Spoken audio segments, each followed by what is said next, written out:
ধন্যবাদ বিএইচআরএমকে এবং ধন্যবাদ উপস্থিত সকলকে। আসসালামু আলাইকুম।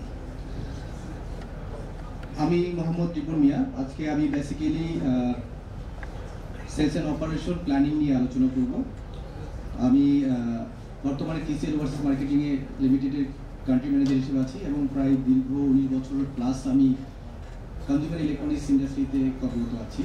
তো এখান থেকে আমি বেসিক্যালি আসলে leadership, communication, negotiation, skill development and networking স্কিলগুলো গেইন করি। আমি আমার কর্মদক্ষতা শুরু করি বা কর্মজীবন শুরু করি সিঙ্গার বাংলাদেশ লিমিটেড মাধ্যম থেকে। সেখানে আমি কাস্টমার সাপোর্ট হিসাবে কোঅর্ডিনেটর হিসেবে জয়েন করি।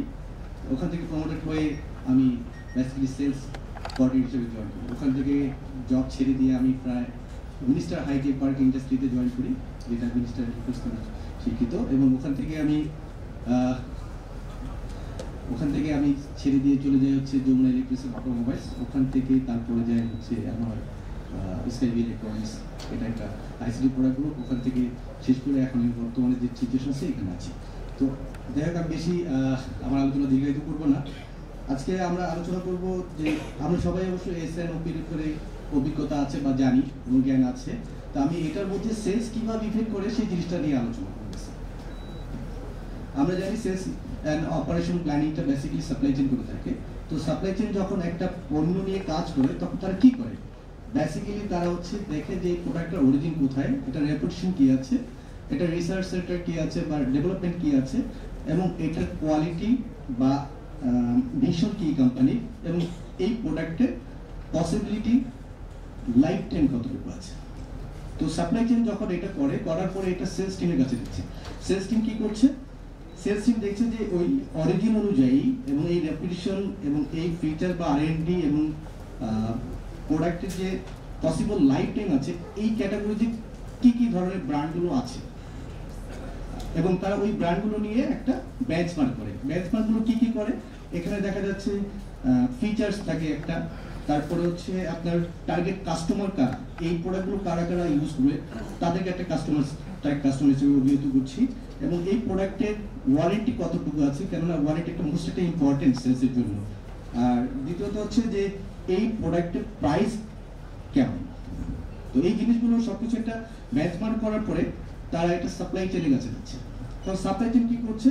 সাপ্লাই চেইন বেসিক্যালি এটা কম্পেয়ার করছে সাপ্লাইয়ের সাথে, যে আমাদের দেশে তোমার যে প্রোডাক্ট আছে এই প্রোডাক্ট রেঞ্জের মধ্যে এই প্রাইস এবং এই কোয়ালিটি অর্থাৎ এই ওয়ারেন্টি প্রাইসে চলছে। এখন তারা এইভাবে করে একটা নেগোশিয়েট করে। তো নেগোশিয়েটের মাধ্যমে তারা একটা ফাইনাল পর্যায়ে যাওয়ার পরে একটা বিজনেস টার্ম করবে, বিজনেস টার্ম বা বিজনেস এগ্রিমেন্ট। তো এখন কিন্তু বিজনেস শুরু হয়ে গেল। তো বিজনেস শুরু হওয়ার পরে কি করে? বেসিক্যালি তারা প্রোডাক্ট নিয়ে এসে বা বিক্রি করে। এখন বিক্রি করতে করতে অনেক সময় কিন্তু শর্ট পড়ে যায় প্রোডাক্ট, যেটা আমরা ওভার স্টক বলি। এখন ওভার স্টক হয়ে গেলে কি করে? তারা সাথে সাথে দেখা যাচ্ছে সেলস টিমের সাথে কন্ট্রাক্ট করে। সেলস টিমের সাথে কন্ট্রাক্ট করার পরে সেলস টিম করছে কি? এটা ইমিডিয়েটলি একটা প্রমোশন অফার দিয়ে তারা একটা বিক্রির দ্রুত একটা সিদ্ধান্ত নেয়, এবং তারা এই ওভার স্টকটাকে সেল আউট করে ফেলে। সেল আউট করার ফলে কি হচ্ছে? আমরা কিন্তু হোল্ডিং কস্টটা সেভ করতে পারছি। দেখেন, আজকে যদি প্রোডাক্টটা যদি দ্রুত সেল না করা যায় তাহলে কিন্তু এটা ওয়ার হাউসে থাকতে একটা হোল্ডিং কস্ট বাড়তে, একটা ফাইন্যান্স কস্ট বাড়তে, রাইট? তো সেই ক্ষেত্রে যেহেতু দ্রুত বিক্রি করতে চাচ্ছে, তার মানে এটা সেভ হচ্ছে। এটা সেভ হওয়ার পরে কি হচ্ছে? একটা রিওয়ার্ডের একটা সুযোগ হচ্ছে। আপনারা জানেন যে যখন কোনো কোম্পানি একটা সাপ্লাইয়ের সাথে বিজনেস স্টার্ট করে তখন ওখানে আপনার একটা এগ্রিমেন্ট থাকে, টার্মস থাকে এই ধরনের, যে আপনারা বছরে কতগুলো প্রোডাক্ট বিক্রি করবেন। যে তোমার প্রোডাক্ট যদি বিক্রি করতে না পারে তাহলে তো অর্ডার হবে না। তার মানে আমরা প্রমোশনের মাধ্যমে বিক্রি করার ফলে আমাদের একটা রিওয়ার্ডের একটা সুযোগ আসলো, এবং কোম্পানি একটা সাস্টেইনেবিলিটি বজায় থাকলো, যার ফলে হচ্ছে কাস্টমার স্যাটিসফ্যাকশন বৃদ্ধি হচ্ছে। কিভাবে হচ্ছে? যেহেতু প্রমোশন দিচ্ছি, সেম প্রোডাক্ট অন্যান্য কোম্পানি দেখা যাচ্ছে 10,000 টাকা বিক্রি করছে, আমি প্রমোশনের মাধ্যমে সেটা 8,000 টাকা বিক্রি করলাম। তার মানে কাস্টমার একটু কম প্রাইসে প্রোডাক্টটা পেল, অর্থাৎ কাস্টমার স্যাটিসফ্যাকশন গ্রো করলো। এইভাবে করার পরে সবকিছু মিলিয়ে একটা ফিডব্যাক দিচ্ছে সাপ্লাই চেইনকে। সাপ্লাই চেইন এই ফিডব্যাকটা নিয়ে আবার তারা যে একটা রিঅর্ডার অপরচুনিটি আসলো, এই অর্ডারটা নিয়ে তারা কাজ করে। এটা রিফাইন করার পর তারা এটা সাপ্লায়ারকে আবার একটা অর্ডার প্লেস করে। অর্ডার প্লেস করার পরে তারা আবার দেখা যাচ্ছে ফল্টি রেশিওগুলো নিয়ে আলোচনা করে। অর্থাৎ যখন কাস্টমারগুলো প্রোডাক্ট কিনে আফটার সেলস সার্ভিস বলতে একটা শব্দ থাকে, এটা প্রোডাক্টের কি গুণগত আছে বা কতটুকু রেশিও আছে। আপনারা তো জানেন যখন একটা প্রোডাক্টের প্রাইসিং বা কস্টিং করা হয় অর্থাৎ ভ্যালু চেইন করা হয়, তখন ওখানে ওয়ারেন্টির জন্য একটা পার্সেন্টেজ ধরা হয়। তো এখন দেখা যাচ্ছে 40 রেশিও যদি এই পার্সেন্টেজের মধ্যে চলে যায় তাহলে কোম্পানি লসের সম্মুখীন যাবে, যার কারণে তারা এই জিনিসটা নিয়ে সাপ্লাইয়ের সাথে ডিসকাস করে যে তোমার ফল্ট রেশিও বেড়ে যাচ্ছে, এটা কমা, আদারওয়াইজ আমরা লসের সম্মুখীন যাচ্ছি।